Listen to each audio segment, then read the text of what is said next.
Kalau saya sih jujur nggak setuju Pak. Kita kan lagi orderan sepi begini, ditambah ya pertalit yang kita nggak dapat subsidi ya kan. Ya kita mau gimana? Masa iya mau kita mau disengsarain terus? Khawatir banget dong, apalagi kalau misalnya buat pengguna sehari-hari gitu ya.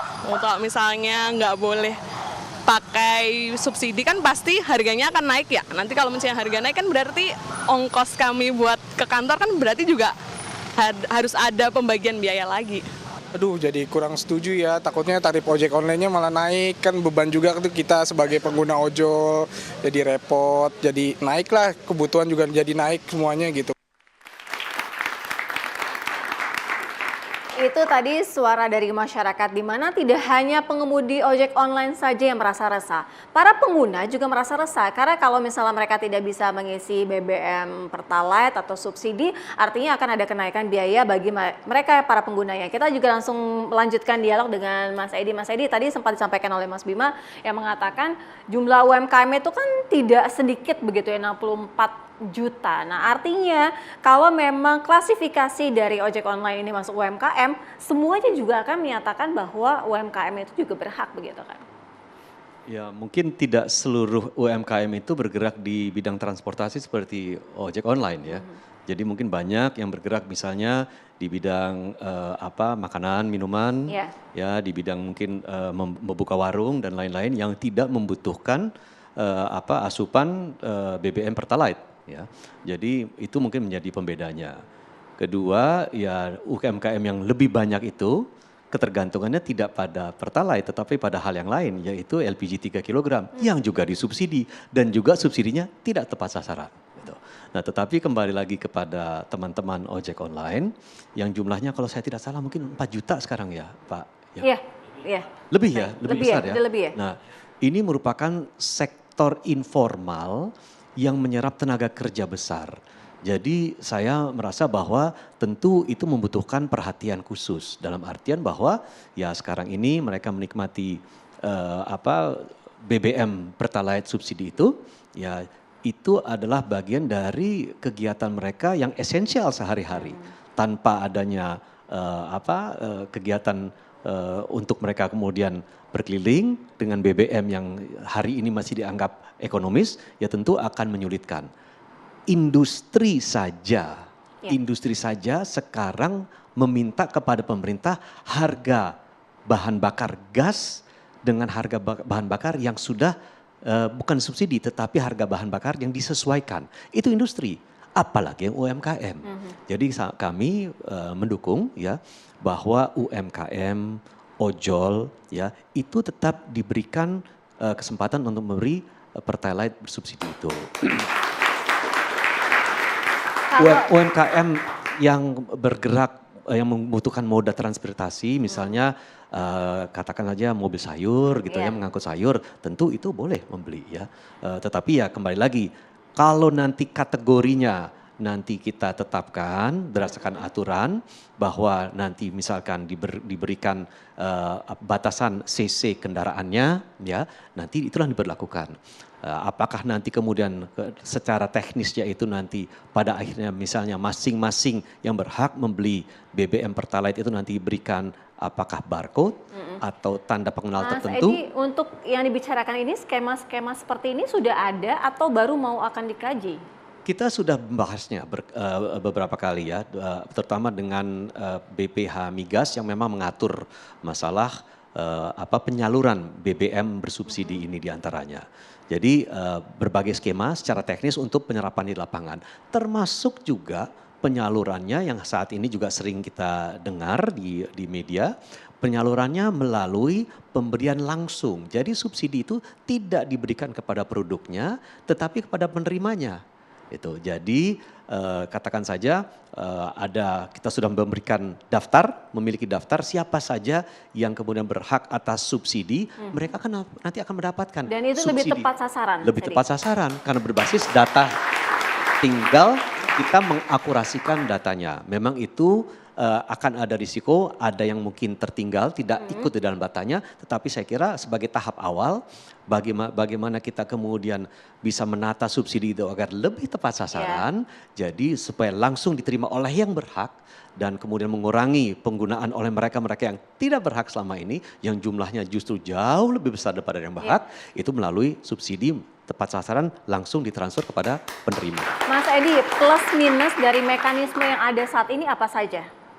Dari mekanisme saat ini sekarang belum ada larangan kan. Jadi kita kecuali mereka yang belum memiliki aplikasi My Pertamina untuk bisa membeli BBM Pertalite itu, ya itu mereka tidak bisa membeli. Tetapi yang sudah membeli, biarpun mereka mampu, ya karena mereka tidak ada larangan untuk mendownload aplikasi itu, mereka tetap bisa membeli.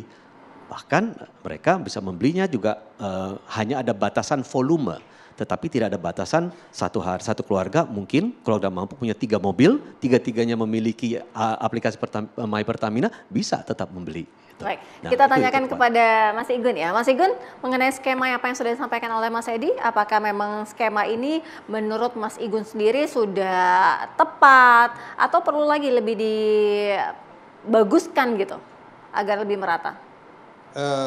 Kalau pandangan kami, skema yang mungkin bisa dijalankan berdasarkan CC juga. Artinya dari CC kendaraan aja udah bisa dilihat konsumsi dari bahan bakar bersubsidi ini.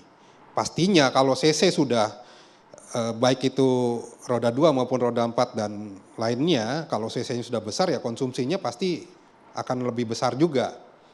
Nah, saya setuju dengan yang disampaikan oleh Pak Edi, skema tersebut bisa dijalankan karena jangan sampai tidak ada mekanisme, tidak ada skema, nantinya balik lagi ojek online jadi korban lagi gitu. Dijadikan bahan lagi, wah ini subsidi tidak tepat sasaran sehingga ojek online perlu dibatasi atau perlu dialihkan subsidinya menjadi bentuk bansos kah atau BLT kah, kita nggak mau lagi seperti itu. Jadi kita mau silakan apapun skema yang ada, bagaimanapun caranya, khusus nih untuk kami ya, untuk ojek online ya, ojek online tetap mendapatkan subsidi yang layak dari pemerintah. Baik, kita juga ke Mas Bima. Mas Bima, mengenai pembatasan dari BBM bersubsidi ini kan menuai polemik ya dan juga tersorot begitu ya. Artinya ada sangat-sangat sensitivitasnya tinggi gitu ya. Nah, dampaknya secara sosial dan ekonomi seperti apa? Iya, kita memang melihat subsidi energi itu perlu dibatasi karena juga dampak kesehatan, dampak lingkungan dan lain-lain. Tapi tolong dilakukannya juga dengan baik dan benar. Contohnya begini misalnya. Andai kan tadi Pak Igun bilang subsidi BBM-nya tetap dapat, jangan diutak-atik untuk ojol. Minta juga Pak untuk dapat kompensasi kenaikan harga BBM akibat PPN 12%. Karena BBM itu juga kena PPN, jadi harusnya minta 2. Subsidi Pertalite tetap dapat plus bansos untuk kompensasi dari harga BBM yang akan dikenakan PPN dan kebutuhan-kebutuhan lainnya yang kena. Ya, jadi begitu tuntutannya ya. Itu jadi satu. Diberikan saran. Ya, yang kedua, sekarang kalau melihat pemerintah dulu pernah punya target sebenarnya untuk mulai menggeser ojek online dengan kendaraan listrik. Nah, ini juga perlu dicek sejauh mana karena banyak keluhan dari ojek online soal masalah baterai, masalah infrastruktur. Sebenarnya tidak perlu ribut-ribut untuk ojol harus mengurangi konsumsi BBM bersubsidi.